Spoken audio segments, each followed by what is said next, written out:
Hello, Tom and Aaron. Thank you for coming to me. Looking over your financials, it all looks well. Um, I would like to start out by talking about budgeting. Y'all recently talked about how you have got raises, so I would recommend rebudgeting just with that new income and seeing how much money you're spending, how much money you have left over now, just to stay current, see how much money you have left over when talking about saving.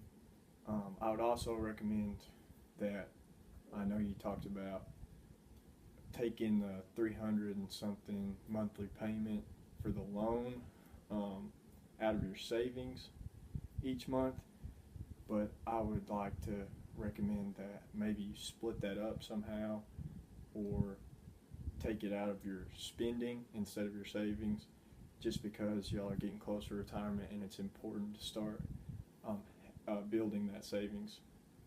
Also, flood insurance. I know that you were talking about not getting flood insurance because people are saying it's a once in 100 year thing, but trust me, if it happens again, and it's possible that it could be financially devastating. Uh, it's always good to be better safe than sorry. So I recommend getting flood insurance, even if you just went through that and it looks like it won't happen again. You never know, it could, and you want to be safe and secure in that. Talking about credit card debts, I saw that y'all had a large credit card debt.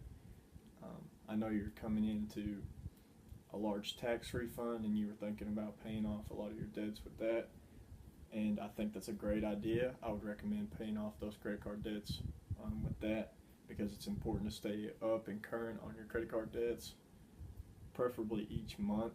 So that would be good to go ahead and take care of that, wipe that out, so that you can stay current on it each month from now on. And that'll be important for when you retire because you don't want to be not working and have that huge debt to pay off.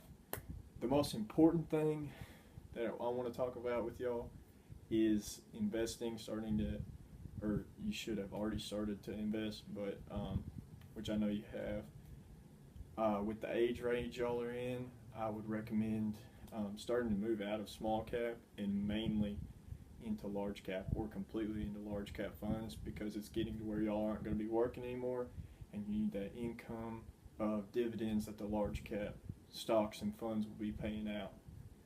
That's the most important thing I would recommend for y'all. If you don't do anything else, I would do that. And just the last thing, I know y'all are moving to Tennessee to retire, and the cost of living there is much less than it is here in Arkansas. So that should help some with your retirement funds. But I would just like to say that when you look for a new home in Tennessee, make sure you budget for the cost of living there and figure out how much money you can afford to pay monthly for a house before you even go look for houses. That's important because you don't want to buy a house and not be able to afford the monthly payments and have to move out. So just make sure you can afford the monthly payments for the house and find one in your price range. Just thank y'all for your time and good luck.